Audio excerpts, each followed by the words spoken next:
The Three Little Pigs. Can you guess who's reading this book with us? Let's take a peek. Oh, it's a pig and a wolf. Perfect for this story. Let's get started.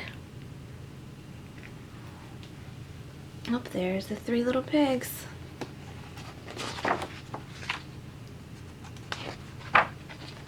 Okay.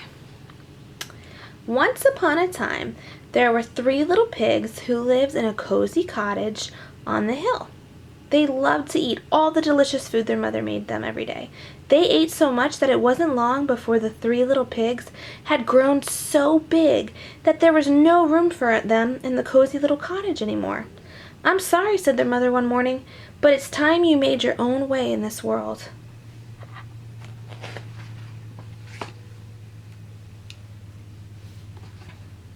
So the very next day, the three little pigs left home.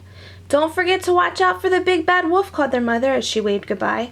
"He'll eat you for supper, so you'll need to build a big, fine, strong house as quickly as you can to keep him away." "Don't worry, Ma," they oinked. "We can look after ourselves." And the three little pigs trotted off down the hill, each taking a different path.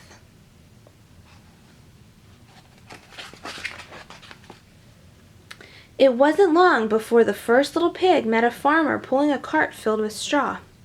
"Please, may I buy some straw to build a house?" asked the little pig. "Of course," said the farmer, "but a straw house won't be very strong." But the little pig didn't listen. Soon he was busy stacking the bundles of straw for his new house.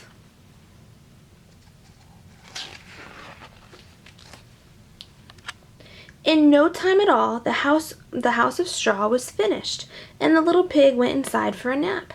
He had just shut his eyes when there was a knock at the door. Uh-oh, who could it be?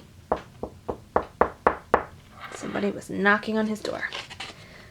My guess might be the wolf. It was the big bad wolf, and he was hungry. Little pig, let me in," growled the wolf. "No," cried the little pig, "not by the hair of my chinny chin chin." "Then I'll huff, and I'll puff, and I'll blow your house down," laughed the wolf, and that's just what he did. Huff, puff, whoosh! That little pig ran away. Meanwhile, the second little pig was walking along the road when he saw a woodcutter piling up sticks. "Please, may I buy some sticks?" he asked politely. "I want to build a house." "Of course," answered the woodcutter, "but a house made of sticks will soon fall down." But the second little pig wasn't listening. He was much too busy planning his new stick home. There he is, very busy building his house. Soon the house was finished. The little pig had just sat down to rest when there was a knock at the door. It was the big bad wolf. He was even hungrier now. Little pig, let me in," he growled. "No way! Not by the hair of my chinny chin chin," cried the second little pig. "Then I'll huff, and I'll puff, and I'll blow your house down." And that's exactly what he did. Huff, puff, whoosh! That house was gone. So was that little pig. Meanwhile, the third little pig had met a builder. "Please, may I buy some of your bricks to build my house?" he asked. "Of course," replied the builder. "A fine, strong house of bricks will last forever." The third little pig took the builder's advice. He would build the strongest house in the land. Finally, after a hard day of work, the house was finished. It had 4 strong walls of brick, a tiled roof, a sturdy wooden door, and a large fireplace with a chimney. Good job, little pig. The third little pig had just put a pot of turnips on the fire to boil when he saw his brothers running down the road. You see him up there? Being closely followed by the big bad wolf.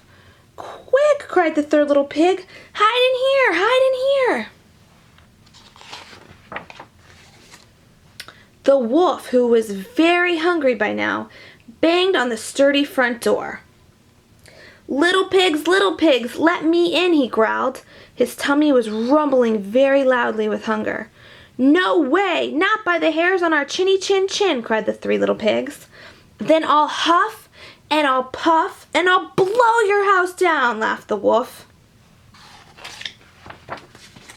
So he huffed, and he puffed, and he huffed, but the brick house stood firm. The wolf was furious. He climbed up onto the roof and shouted down the chimney, "If I can't blow your house down, I'll come down the chimney and gobble you all up." Uh-oh, look at the wolf. The big bad wolf jumped and landed with a huge splash in the pot of turnips that were boiling on the fire below. Ah! He leaped with a scream and he ran out of the house, never to be seen again. And the 3 little pigs lived happily ever after in that beautiful house made of bricks. The end. Thanks for reading with us. Come back for more fun books.